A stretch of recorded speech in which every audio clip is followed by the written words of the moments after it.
नमस्ते, यहाँहरूलाई मेरो नेपाली किचनमा स्वागत छ। आज म यहाँहरूमाझ क्रन्ची फ्राई चिकनको रेसिपी लिएर आएकी छु।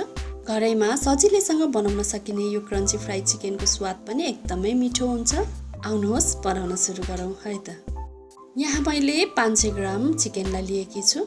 हजुरहरूले चिकन चाहिँ हड्डी भएको अथवा हड्डी नभएको जुन पनि लिन सक्नुहुनेछ।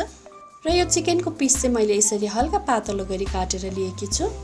अब यो चिकनमा मैले स्वादअनुसार नुनलाई राखेँ, आधा चम्चा बेसारलाई पनि राखेँ, आधा चम्चा रातो धुलो खुर्सानीलाई पनि राखेकी छु, 1 चम्चा अदुवा लसुनको पेस्ट र 2 चम्चा दहीलाई पनि मैले यसमा राखेकी छु। र माथिबाट आधा कागतीको रसलाई निचोरेर यसलाई राम्रोसँग मिक्स गर्नुपर्छ।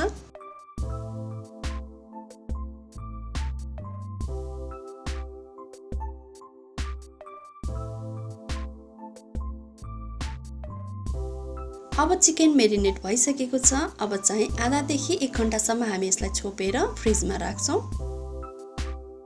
अब 1 घण्टापछि मैले यसलाई फ्रिजबाट बाहिर निकालिसकेकी छु। अब एउटा कचौरामा मैले 2वटा अन्डालाई फोडेर राखेकी छु र यसमा थोरै मात्रामा नुनलाई राखेर यसलाई राम्रोसँग फिट्नुपर्छ।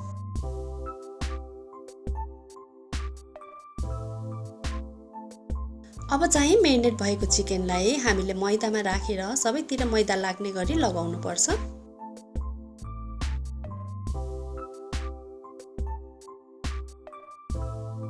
अब मैदा लागिसकेपछि हामीले यसलाई अन्डामा चोप्नु पर्छ र त्यसपछि चाहिँ यसलाई हामीले ब्रेड क्रम्समा राखेर सबैतिर ब्रेड क्रम्स लाग्ने गरी लगाउनु पर्छ। र यो ब्रेड क्रम्स चाहिँ हजुरहरूले बजारमा सजिलैसँग किन्न पाउनुहुनेछ। अब ब्रेड क्रम्स सबैतिर राम्रोसँग लागिसकेपछि यसलाई हामीले एउटा प्लेटमा राख्दै जानुपर्छ।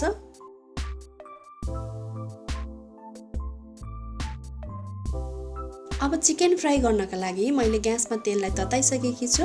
तेल चाहिँ हामीले मिडियम हिटमा तताउनु पर्ने हुन्छ। एकदमै हाई हिट हुने गरी तेललाई तताउनु हुँदैन, नत्र भने हाम्रो चिकन बाहिरबाट चाँडै डढ्छ र भित्रसम्म राम्रोसँग नपाक्न पनि सक्छ। त्यसैले हजुरहरूले पनि मिडियम टु लो हिटमा नै तेललाई तताउनु होला। अब चाहिँ हामीले तेलमा एउटा एउटा गर्दै अट्ने जति चिकनलाई राख्दै जानुपर्छ।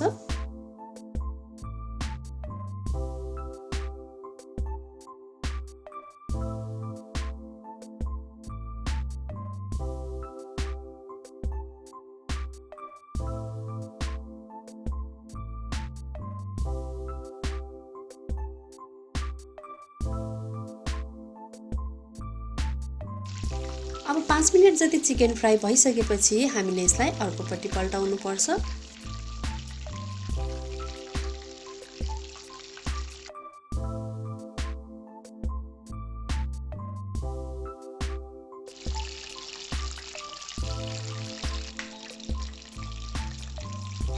अब दुवैतिरबाट पल्टाइ हामीले 10 देखि 12 मिनटसम्म फ्राई गरिसकेपछि यो हाम्रो चिकन पाकिसकेको छ। अब यसलाई तेलबाट बाहिर निकाल्नु पर्छ।